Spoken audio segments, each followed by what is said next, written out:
কাঁচা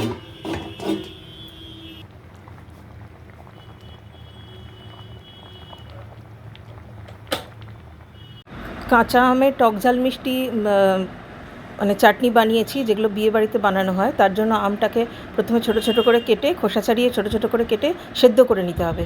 তারপরে ওটাকে একটু ছেঁকে নিতে হবে, কারণ আমটায় অনেক সময় আঁশ টাশ থাকে। আর ছেঁকে নেওয়ার পরে মিক্সিতে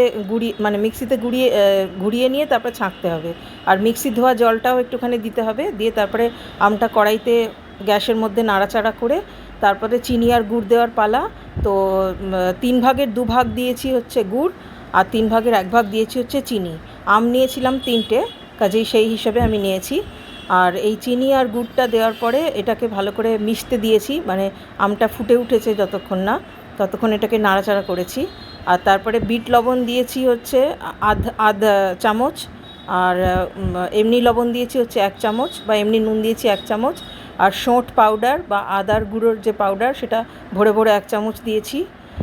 তারপরে এটা টেস্টের জন্য দেওয়া হয়। আর তারপরে রঙের জন্য কাশ্মীরি মির্চি পাউডার দিয়েছি 1 চামচ। আর এছাড়া আমার কাছে শুকনো লঙ্কা আর জিরে শুকনো খোলায় ভাজা ছিল, সেটা 1 চামচ দিয়েছি টেস্ট এবং রঙের জন্য। আর তারপরে একটু গরম মশলা 1/2 চামচ মতো দিয়েছি। এটা হচ্ছে কাশ্মীরি মির্চি গুঁড়ো, যেটা বললাম, ওটাও রঙের জন্য দিতে হবে। এগুলো সবগুলো দিয়ে বেশ করে ওটাকে ফুটিয়েছি, এটাকে চাটনিটাকে। এবার চাটনিটা যখন ফুটে ফুটে বেশ গাঢ় হয়ে যাচ্ছে, তখন বাকি কাজ করেছি। সেই অবধি আর কি এটাকে নাড়িয়ে আগে প্রথমে নাড়াচাড়া করে নিই, ভালো করে সব কিছু মিশিয়ে নিতে হবে। আর যেহেতু এটা লিকুইড ফর্মে আছে, কাজেই এটা যেরকম তেঁতুলের আমরা পাতলা লিকুইড চাটনি করি, এটা সেই রকমই আর কি। এগুলো বিয়ে বাড়িতে করা হয় সাধারণত।